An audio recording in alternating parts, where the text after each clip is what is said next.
Me pregunto si esta tarde está adorando al milagroso, al que hace caminos, al que es luz en tinieblas. Él es poderoso y mire, estamos en su mano. Y nada nos puede separar del amor de Dios, ni tribulación, ni angustia, ni persecución, ni hambre, ni desnudez, ni peligro, ni espada, ni lo alto, ni lo profundo, ni ninguna otra cosa creada nos podrá separar del amor de Dios que es en Cristo Jesús. Así es que esta tarde adoramos al único que es digno de ser adorado. Y esta tarde vamos a hacer algo maravilloso. Vamos a empezar una nueva serie de mensajes. Le voy a decir cómo se llama. ¿Ya vio su guía de adoración? ¿Cómo se llama? Incómodo. ¿Cómo se siente hoy? ¿Sabe cuál es el propósito de incómodo, de la serie de incómodo? Que se sienta incómodo. Ahora, ¿por qué? Porque ya vio el subtítulo, incómodo, ¿qué? El llamado de Dios para salir de nuestra comodidad para servir en el reino de Dios. Lo que queremos es no solamente aprender, llenar la cabeza de conocimiento, de saber quién es Dios, lo que Él ha hecho, porque a Dios le ha dado a usted, le ha dado talentos, le da tiempo y le da recursos. Y lo que queremos es, y lo que Dios quiere, y a lo que Dios nos ha llamado es a conocerle, pero también a servirle. Salió por ahí una ilustración de una mujer que estaba en cama, enferma, y tenía 3 hijos. Los hijos estaban todos sucios, ¿verdad? La casa tirada por todas partes, el gato ahí lamiendo la leche que se le había caído a uno de los niños, toda la casa, ropa sucia por aquí, por allá, y la pobre mujer ahí tirada en la cama, y se acercó una de las hermanas, claro, no era de la iglesia, ¿verdad? Bueno, se acercó una persona y le dijo, si te puedo ayudar en algo, ahí me avisas, y se fue. Y déjeme decirle, tenemos una iglesia que el Señor nos ha dado. Él ha comprado esta iglesia con su sangre, y el propósito de Dios para nuestra iglesia es que impactemos nuestra comunidad e impactemos el mundo entero, y está llamando personas como usted y como yo para servir en el reino. ¿Qué necesito? ¿Prepararme, ser un teólogo, conocer la Biblia? No, necesita un corazón dispuesto a servir al Señor y a decir, Señor, aquí estoy. Señor, ¿qué quieres que yo haga? Y Dios va a comenzar a obrar en nuestros corazones. Así es que en esta tarde vamos a comenzar esta serie de mensajes que se llama Incómodo. En los grupos de conexión en el ciclo pasado, no dije siglo, dije ciclo.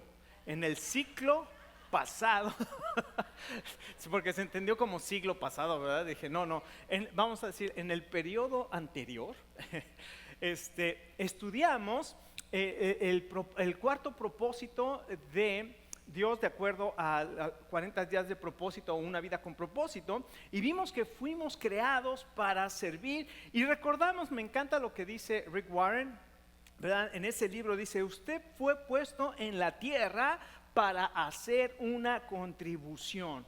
No fue creado solo para consumir recursos, sino para una vida de buenas obras que Dios preparó de antemano para que cada uno de los que Él llamó andemos en ellas. ¿Qué le parece? ¿No es verdad que Dios es un Dios maravilloso, que no solamente nos salva, sino que nos da un propósito y nos dice, no te puse en esta tierra para consumir, sino te puse en esta tierra para contribuir? Así es que cada uno de nosotros alabamos al Señor porque ese es nuestro propósito principal, alabar al Señor, pero también necesitamos servir en lo que Él nos ha llamado.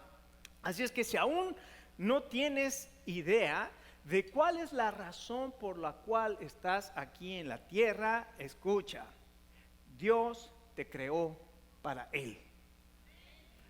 Dios te creó para Él.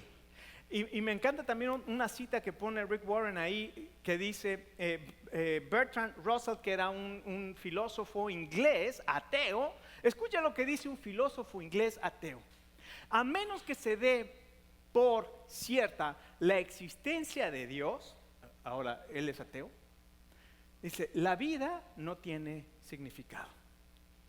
Una ateo dice, sin Dios la vida no tiene significado. Ahora, no es el primero que lo dijo. En el libro de Eclesiastés, el hombre más sabio de toda la tierra y de toda la historia, aparte del Señor Jesucristo, ¿verdad? Dijo, vanidad de vanidades, todo es vanidad. ¿Para qué sirve todo el trabajo con la que el hombre se afana debajo del sol? Todo es vanidad y aflicción de espíritu. Y claro, la clave de ese libro es esa frase que dice, sin Dios, debajo del sol, es decir, sin Dios la vida simplemente no tiene propósito. Así es que lo primero que tenemos que aprender y tenemos que reconocer es que Dios nos creó para Él, y nuestra alma siempre va a estar buscando algo que satisfaga un vacío que existe en nuestro corazón, porque Dios nos creó para Él. Así es que Dios no te creó para la fiesta, como yo alguna vez dije. Dios me creó para el reventón. Eso fue un día que mi hermano me habló de Cristo. Le dije, a mí no me hables de eso. Dios me hizo para la fiesta. Hágame favor. Pero no sabía que había un tipo de fiesta en el cielo, ¿verdad? Como cantamos hoy, como en el cielo te adoramos hoy a ti. Podemos tener un anhelo, un gozo adorando al Señor. Así es que Dios no te creó para la borrachera, ni para la inmoralidad, ni para el poder, ni para la riqueza, ni para toda la fama. Y mientras tú sigas persiguiendo todas esas cosas, tu alma va a estar vacía y nunca vas a estar satisfecho. Recuerda a esa mujer samaritana que bajó por agua y el Señor le dijo, si tú bebes de esa agua volverás a tener sed, pero si bebes del agua que yo te daré, va a salir de tu interior un río que salta para vida eterna. Dijo, Señor, dame de esa agua para que no tenga que venir. Y el Señor ahí hizo una obra impresionante en esa mujer, y esa mujer experimentó esa vida nueva, esa vida diferente, esa vida con propósito. Así es que Dios te creó para Él, y Dios te creó para servir y para contribuir en el reino. Vamos a ponernos de pie un momento y vamos a leer en Marcos capítulo 10. Marcos capítulo 10 a partir del verso 32. Y Marcos 10, 32. Con razón, estoy en el 9. Dije, ahí no empieza, empieza aquí. Escuche. Dice así la palabra de Dios. Iban por el camino subiendo a Jerusalén, y Jesús iba delante de ellos. Se asombraron y le seguían con miedo. Y ellos se asombraron y le seguían con miedo. Entonces, volviendo a tomar a los 12 aparte, les comenzó a decir las cosas que le iban a acontecer. He aquí subimos a Jerusalén, y el Hijo del Hombre será entregado a los principales sacerdotes y a los escribas, y le condenarán a muerte, y le entregarán a los gentiles, y le escarnecerán, le azotarán, y le escupirán en él, y le matarán. Mas al tercer día resucitará. ¿Cómo se sentiría usted si el Señor Jesús le dice, vamos a ir a Jerusalén? Ahora, no esperes que nos reciban ahí y nos pongan tronos y digan, gloria a Dios, ya llegaron. Dije, voy a ir allá y lo que van a hacer es todas estas cosas. Y después de que les está diciendo, me van a matar, fíjese lo que es la naturaleza humana. Entonces Jacobo y Juan, hijos de Zebedeo, se acercaron diciendo, Maestro, queremos que nos hagas lo que pidiéremos. En otras palabras, haznos un favorcito. El Señor les dijo, ¿qué quieren que les haga? Ellos dijeron, concédenos en tu gloria que nos sentemos uno a tu derecha y el otro a tu izquierda. Entonces el Señor les dijo, no saben lo que piden. ¿Pueden beber del vaso que yo bebo o ser bautizados con el bautismo con que yo soy bautizado? Ellos dijeron, podemos. Jesús les dijo, a la verdad del vaso que yo bebo, beberán. Y con el bautismo con que yo soy bautizado serán bautizados. Pero el sentarnos a la derecha y a mi izquierda no es mío de darlo, sino aquellos para quienes está preparado. Cuando lo oyeron los 10, comenzaron a enojarse contra Jacobo y contra Juan. ¿No se enojaría usted también? Claro, pues no, tiene derecho a enojarse. Y más cuando le están bajando o le están robando la posición que a usted le pertenece. ¿No es verdad? Mas Jesús llamándolos les dijo: ¿saben que entre los que son tenidos por gobernantes de las naciones se enseñorean de ellas y sus grandes ejercen sobre ellas potestad? Pero no será así entre ustedes, sino que el que quiera hacerse grande entre ustedes será ¿qué? Su servidor, su esclavo, su sirviente. Y el que de ustedes quiera ser el primero será el esclavo o el siervo de todos. Porque el Hijo del Hombre no vino para ser servido, sino para servir y dar su vida en rescate por muchos. Vamos a orar. Padre, queremos darte gracias por tu palabra y queremos pedir, Señor, que tú hables a nuestro corazón. Pedimos esto en el nombre de tu Hijo Jesucristo. Amén. Tome asiento. Ok, entonces el Señor Jesús está con sus discípulos camino a Jerusalén. Ahora, si usted lee un poquito antes en este capítulo, se va a dar cuenta que un hombre, un gobernante, un joven rico de posición, vino con el Señor Jesús y le dijo: Señor Jesús, ¿qué tengo que hacer para heredar la vida eterna? El Señor Jesús le dice: ¿conoces los mandamientos? No mates, no robes, no mientas, honra a tu padre y a tu madre. Dice: sí, Señor, y yo los he guardado todos esos desde mi juventud. El Señor le dijo: bueno, ya nada más te falta una cosita te hace falta. Vende todo lo que tienes, dalo a los pobres y vas a tener tesoros en el cielo, y ven y sígueme. Y el hombre dijo: eso es mucho para mí. Como él amaba a su prójimo, porque todos los mandamientos que le citó el Señor Jesucristo, todos tienen que ver con el amor al prójimo. Y le dijo: vende todo lo que tienes, como llamas a tu prójimo, vende todo lo que tienes, dáselo a tu prójimo y sígueme, y vas a tener tesoros en el cielo. Y el joven se fue triste en su camino. Y luego aquí dice la palabra de Dios que iban rumbo a Jerusalén. ¿Se acuerdan que dice: y algunos venían dudando y venían tristes? ¿Por qué cree que venían tristes y dudando? ¿Por qué cree que venían tristes y dudando? Porque cuando lo leemos ahí, dice: entonces volviendo a tomar a los 12 aparte, les comenzó a decir, dice verso 32, iban por el camino subiendo a Jerusalén y Jesús iba delante de ellos y se asombraron y le seguían ¿con qué? Con miedo. ¿Por qué cree que le seguían con miedo? Ay, caray, me va a pedir a mí que deje todo mi dinero y que si lo voy a seguir tengo que darle todo mi dinero. Eso, Señor, no me gusta eso.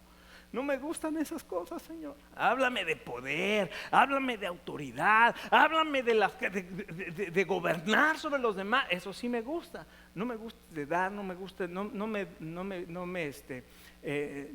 pidas de servir. Señor, háblame de las cosas que a mí me gustan. Entonces aquí nosotros encontramos que hay obstáculos para servir al Señor. Y hay 3 enseñanzas que vamos a aprender aquí acerca del servicio. En primer lugar, los obstáculos para el servicio. Y fíjense qué curioso. Cuando preparé el mensaje hice mi outline, o sea mi bosquejo. No había ido al pasaje anterior y no me había dado cuenta que el primer obstáculo que vemos aquí de los que le seguían era su riqueza, el dinero. Porque por eso venían todos temblorosos y el joven rico por eso no le siguió y por eso no le sirvió, porque tenía mucha riqueza y él quería, su tesoro era ¿qué? La riqueza. El Señor Jesucristo le dijo: deja todo y vas a tener tesoros. Pero ¿dónde estaban los tesoros? En el cielo. Pero mira, yo la verdad, o sea, honestamente yo prefiero los tesoros aquí que los tesoros en el cielo. Ahora, ¿qué me está enseñando Dios a mí? A confiar de que donde pongo mi corazón, donde pongo mi tesoro, mi corazón va a seguir. Entonces tenemos que aprender que uno de los obstáculos que tenemos para servir al Señor es precisamente el obstáculo de la riqueza. Pero no solamente eso, después vemos en los versos 35 al 40 el egoísmo, porque se acerca Juan y su hermano Jacobo los hijos del trueno, tenían un mal carácter. Estos dos, por eso le llamaban hijos del trueno, ¿sabía? Tenían un carácter horrible, explosivos, enojones. ¿Alguien le ha tratado así, explosivo, enojón en la iglesia? Dígale, hijo del trueno. Dios estaba tratando con el carácter de estos hombres, pero déjeme decirle lo maravilloso. Juan, que era el hijo del trueno, llegó a conocerse como el apóstol del amor. Imagínense nomás la transformación que hizo el Señor Jesucristo en este hombre que antes le decían hijo del trueno, Jacobo y Juan. Y estos dos se acercaron y le dijeron, Señor, tenemos un favorcito que queremos que nos hagas. Haz que nosotros gobernemos contigo. Ahora, escuche lo que hace el Señor Jesucristo. Antes de que estos dos le pidieran lo que nosotros también pediríamos, ¿verdad? Y le pedimos, Señor, dame poder, dame potestad, dame autoridad. Señor, declaro en el nombre, declaro, yo tengo toda autoridad. Así, porque así somos, ¿verdad? Antes de que el Señor les dijera esto, les dijo algo tremendo. Vamos a ir a Jerusalén. Y al Hijo del Hombre lo van a escupir, lo van a maltratar, lo van a escarnecer y me van a matar. O sea, las expectativas para seguirme son estas. ¿Sí quieren seguirme? Y ellos venían, ¿verdad? Pero su mente iba en el espacio, en la luna. Ellos pensaban, vamos a seguir al Señor. Mira nada más la multitud que viene siguiéndolo. Vamos a Jerusalén, la gente lo va a recibir, va a ser algo impresionante. Y Señor, antes de que alguien nos madrugue, así decimos en México, ¿verdad? Antes de que alguien nos madrugue, antes de que alguien nos se adelante, de una vez te pedimos, Señor, que seamos Juan y Jacobo los que nos sentemos ahí junto de ti. Entonces ellos, fíjense el egoísmo tan grande, pero el Señor Jesús elimina las falsas expectativas de que no es la posición, no es la postura, no es la fama, no es la autoridad, no es el declaro, estás dispuesto a sufrir. Y es más, el Señor Jesucristo les dijo, no saben lo que piden.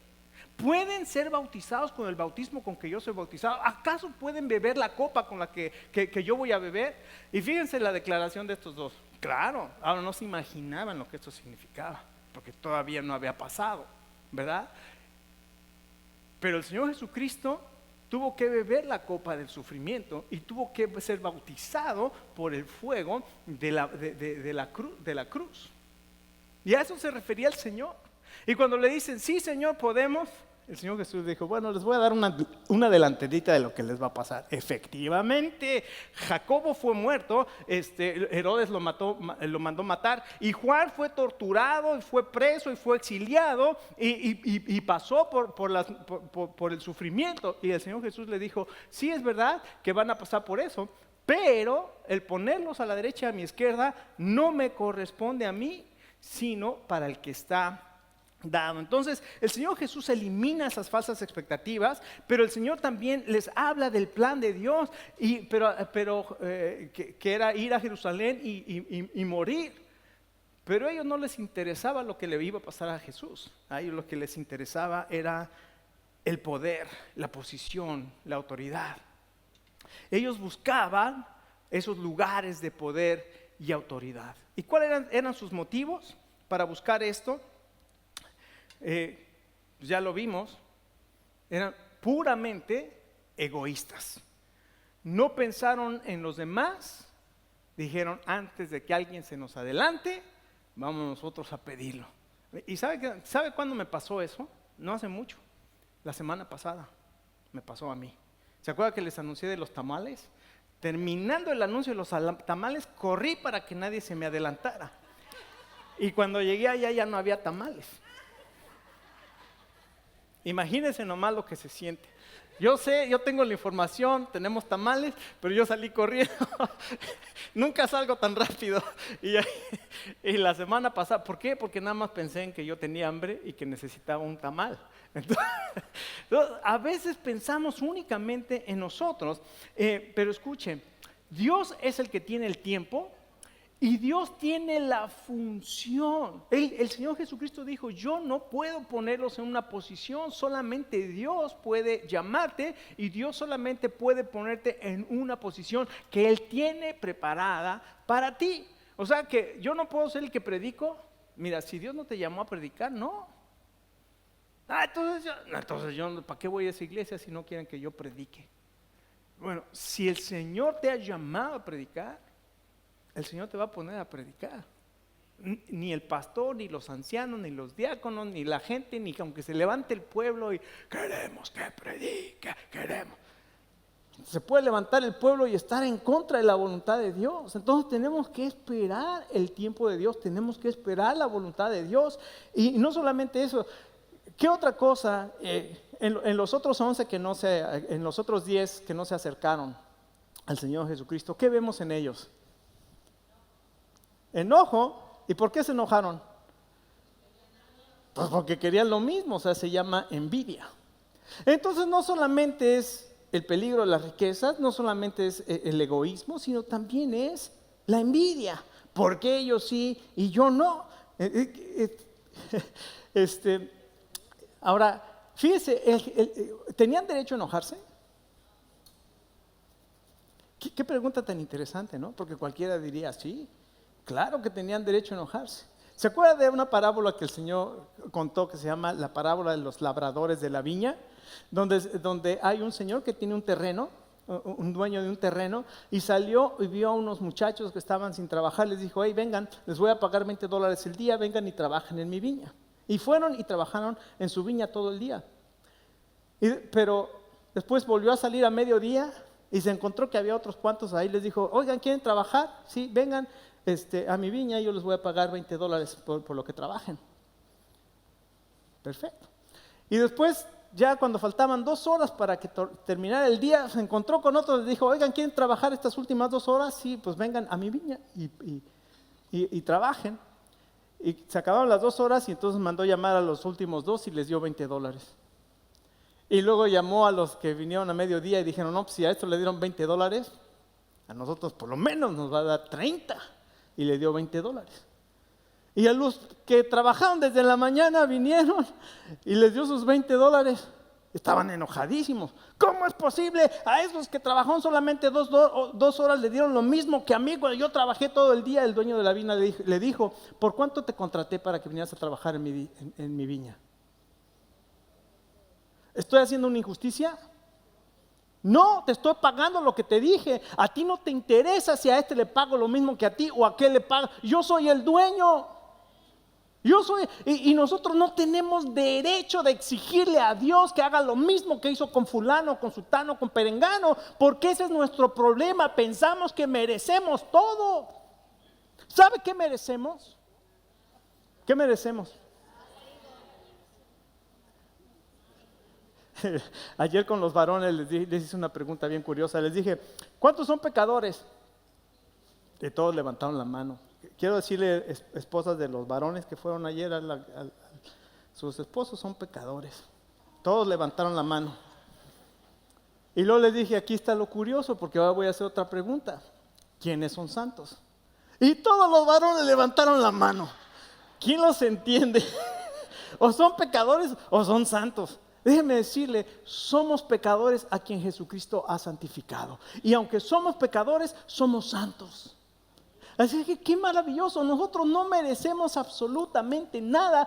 Todo lo que tenemos, todo lo que tenemos es por gracia. ¿No es verdad?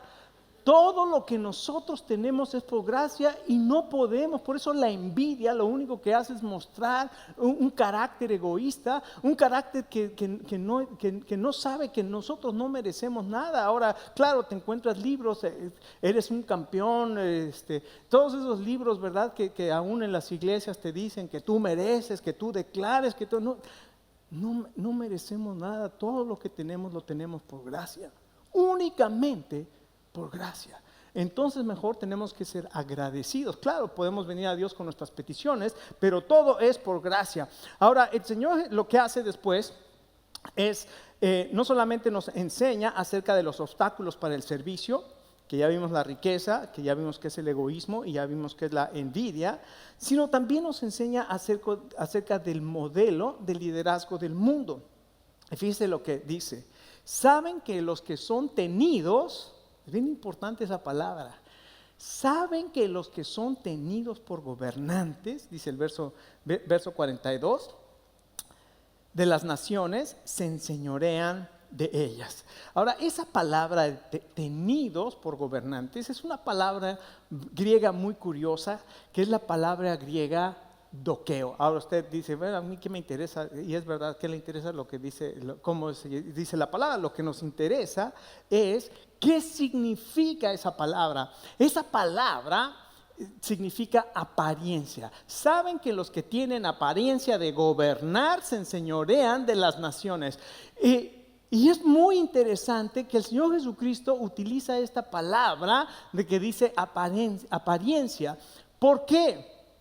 Le voy a decir por qué. Porque ningún gobernante, rey, príncipe, dictador tiene la última autoridad. Solamente aparentan tener, porque el único que es Rey de reyes, Señor de señores, el único cuya toda rodilla se doblará y toda lengua va a confesar que Jesucristo es el Señor, ¿sabe quién es? Ya lo dije, ¿verdad? Es como la adivinanza del caballo blanco. ¿De qué color es el caballo blanco de Napoleón? Pues no, es lo que la palabra de Dios nos dice. Dice la palabra de Dios no solamente eso. Dice que el Señor Jesucristo dice que Dios lo exaltó, lo resucitó de los muertos y ahora está sentado a la diestra de Dios en lugares celestiales, sobre todo principado y autoridad y poderío y señorío y todo, sobre todo nombre que se nombra, no solo en este siglo, sino también en el venidero. Y el mismo Señor Jesucristo dijo: toda autoridad me es dada en el cielo y en la tierra. Entonces, la autoridad es efímera, es una apariencia. El poder es efímero, es una apariencia, porque realmente quien tiene el poder es el Señor Jesucristo. Y no solamente eso, quiere decir que a Jesucristo le pertenece toda autoridad. Pero no solamente eso, en el verso 42 también dice, no solamente dice que son tenidos por gobernantes de las naciones, dice, se enseñorean de ellas. No solamente no tienen el poder verdadero, sino además ejercen un señorío. Esta palabra quiere decir subyugar, es decir, los líderes subyugan al pueblo. Tenemos venezolanos, cubanos, ¿verdad? Aquí, mexicanos, ¿qué digo? Nuestros líderes, aquellos que deberían buscar el bien para el pueblo, los subyugan. Y ¿sabe cuál es lo terrible? Que lo único que hacen es buscar el beneficio para ellos. Así es que el entendimiento de la autoridad y el liderazgo en el mundo es gobernar para que otros sirvan a mis propios intereses. Y ese es el trato prepotente. ¿Se imaginan los discípulos cuando el Señor les estaba diciendo: ustedes saben que los gobernantes de las naciones tienen autoridad y ejercen señoría? Imagínense, apenas iba ahí cuando ya estaba, no, pues yo quiero ser uno de esos, Señor. Yo quiero ser, pero vea conmigo el verso 43. Ellos estaban, sí, Señor, sí, échale, Señor, sí, que yo decrete, que yo declare, Señor, que yo tenga poder. ¿Qué dice ahí en el verso 43? Pero no será así entre ustedes. Ya se emocionaron que estaban el poder y la autoridad, pero ustedes no. ¿Ustedes qué? Entre ustedes no va a ser así. Entre ustedes no va a ser así. Y déjenme decirle lo que hace aquí ahora el Señor Jesucristo. Les da un modelo de liderazgo, pero se llama un liderazgo servidor. El Señor Jesús sabía que estos 11, 11, porque Judas no iba a estar dentro del grupo, ¿verdad? Pero él sabía que esos 11 se iban a convertir en líderes. Pero el tipo de liderazgo que el Señor Jesucristo les enseña se llama liderazgo servidor. El modelo de liderazgo del Señor Jesucristo para todos nosotros es un liderazgo servidor. Ahora, cualquiera que escucha esta enseñanza va a decir, bueno, este principio no se puede aplicar en el mundo, este principio, si lo aplico en mi negocio no funciona, si se aplica en el mundo no va a funcionar. Pero la realidad es esta: si usted es un verdadero seguidor de Jesucristo, tiene que aplicar este principio para su propia vida. Usted no puede ser un líder para buscar su propia conveniencia, para buscar su propio beneficio. Dios le va a delegar una posición. Si le delega una posición de autoridad, es para que busque el bien de los que trabajan con usted. ¿Se imagina qué pasaría? Y déjeme decirle una cosa. Las empresas privadas o cualquier lugar donde se aplique este principio, donde el líder busca el beneficio de los demás y el beneficio de todos, eso, usted sabe lo que es trabajar con un jefe que solamente busca para él, ¿no es verdad? Todos nosotros sabemos lo que es trabajar para un jefe, para un dueño, para un encargado, para un manager o para un gerente, que lo único que quiere es todo para él. ¿Alguno o estoy diciendo mentiras? Todos nosotros sabemos eso. Y el ambiente que se genera es un ambiente terrible, tóxico. Nadie quiere ir a trabajar ahí. Los empleados duran 2 días y se van, un mes se van, porque nadie quiere trabajar en ese ambiente donde el jefe solamente busca para él. Pero ¿qué pasa si un jefe busca el bien de los demás? No todo el mundo quiere trabajar ahí. ¿Y sabe qué? Producen más. Y ahora se han dado cuenta las empresas de que cuando el liderazgo es un liderazgo que sirve, y el líder, en lugar de ser un líder carismático, es un líder humilde, comienza a trabajar. Y esto está en un libro que se llama Good to Great de Jim Collins. Es el autor de ese libro. Estuve viendo algunos videos, no he leído el libro, pero leí uno que se llama Outbreak Churches, que se llama las iglesias ¿cómo? Que se levantan, las iglesias que se levantan. Y lo que hace Tom Rainer es copiar el modelo, y él lo dice, lo que estoy haciendo es tomar el modelo de Jim Collins, de Good to Great, lo estoy aplicando ahora a la iglesia. Y entonces me interesó mucho ese, y entonces estuve viendo algunas cosas de Good to Great. Y eso es impresionante. Los líderes humildes son aquellos líderes que han hecho de empresas buenas, empresas ejemplares, excelentes, y todo el mundo quiere trabajar en esas empresas, porque usted sabe, las prestaciones, los salarios, todas esas cosas que en todo el mundo te dicen, no, tú no puedes tener sick days, tú no puedes tener esto, nadie quiere trabajar ahí. Cuando tú tienes un lugar donde te dicen, mira, te vamos a dar 20 horas de trabajo, tú puedes trabajar en tu casa, tú puedes trabajar acá, las personas comienzan a trabajar y a producir mucho más que si las tienen esclavizadas ahí nada más. Y ese es un modelo maravilloso. ¿Saben quién dio ese modelo? El Señor Jesucristo. ¿Por qué? Porque el Señor Jesucristo nos enseña y nos dice, la verdadera grandeza está en servir. Usted, mientras quiera ser servido y que todo el mundo coopere, o sea, simplemente, hermanos, mire, voy a ser un poco duro en esto. Todos los domingos la gente ofrenda, pero hay algunos que no ofrendan. ¿Cuál es la razón? Que todos los demás me traigan un beneficio a mí, o que yo pueda impactar, que yo pueda participar en lo que Dios está haciendo. Eso es algo práctico. Ahora, mira, yo no estoy buscando dinero, ni estoy hambriento de dinero, eso no es mi finalidad. Esa no es la finalidad. Mis hermanos, es lo que Dios quiere hacer de nosotros, porque finalmente el Señor Jesucristo dice, si eres fiel en lo poco, lo vas a hacer en lo mucho. ¿Y cuál fue el primer obstáculo del joven rico para servir y para seguir al Señor? El dinero. Entonces la verdadera grandeza está en el servir. Y claramente les dijo, así no va a ser entre ustedes. El que sea mayor entre ustedes va a ser el que sirve. Se van a servir unos a otros.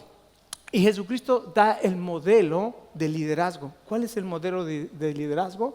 Él dice, porque el Hijo del Hombre no vino para ser servido, sino a servir y a dar su vida en rescate por muchos. ¡Capum! Imagínense los oídos de los discípulos. ¡Capum! Imagínense el corazón de los discípulos. ¡Capum! Les hizo una explosión. Y yo espero que esta tarde Dios haga una explosión en su corazón y en su vida y diga, ¡pum! ¡Wow! O sea, el liderazgo en el reino de los cielos es completamente al revés que en el mundo. En el mundo es yo arriba y todos los demás abajo. El Señor dijo, voltéalo, sirve a los demás. Sirve a los demás. No quiere decir, no te vas a poner en la puerta, hermano, pase y dejar de hacer lo que Dios te pide que hagas. Pero tu anhelo es no buscar tu propio beneficio, sino buscar el beneficio de los demás. Así es que Jesucristo es el modelo del liderazgo servidor. Déjeme decirle esto. El llamado a servir está íntimamente ligado al evangelio del Señor Jesucristo. El llamado a servir está ligado al evangelio del Señor Jesucristo.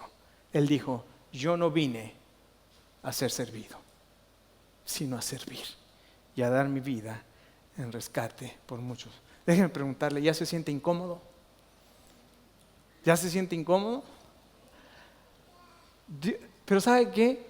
El llamado a servir es un privilegio. Servimos al Rey de Reyes y al Señor de Señores.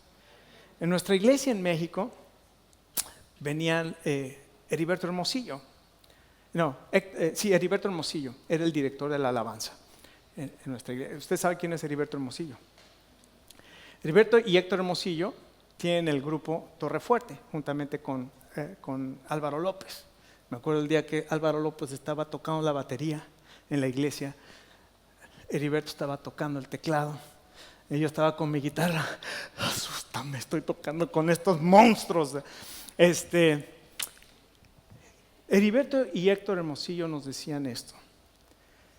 Estábamos tocando y éramos los músicos de gente como Emanuel, Daniela Romo. Dice, y llegó el pináculo de nuestra carrera, llegó cuando éramos los músicos de Luis Miguel. Pero en un punto llegó el momento en que dijimos, ¿qué estamos aquí sirviendo a este hombre cuando Dios nos ha dado talentos para servir al Rey de Reyes y Señor de Señores? Y dejaron todo eso para servir al Rey de Reyes y al Señor de Señores. Y Dios los ha utilizado de una manera impresionante. Ahora escuche, Dios nos ha llamado a servir. No solamente nos llamó a ser salvos, sino juntamente fuimos hechos salvos, dice Efesios 2:9, para andar en las buenas obras que Él preparó de antemano. Entonces, esta tarde, mi intención es que cada uno de nosotros nos empecemos a sentir incómodos si es que no estamos sirviendo. Si eres uno de los que Dios ha llamado para ser rescatado, entonces también eres uno de los que Dios ha llamado a servir. Y la pregunta clave para cada uno de nosotros,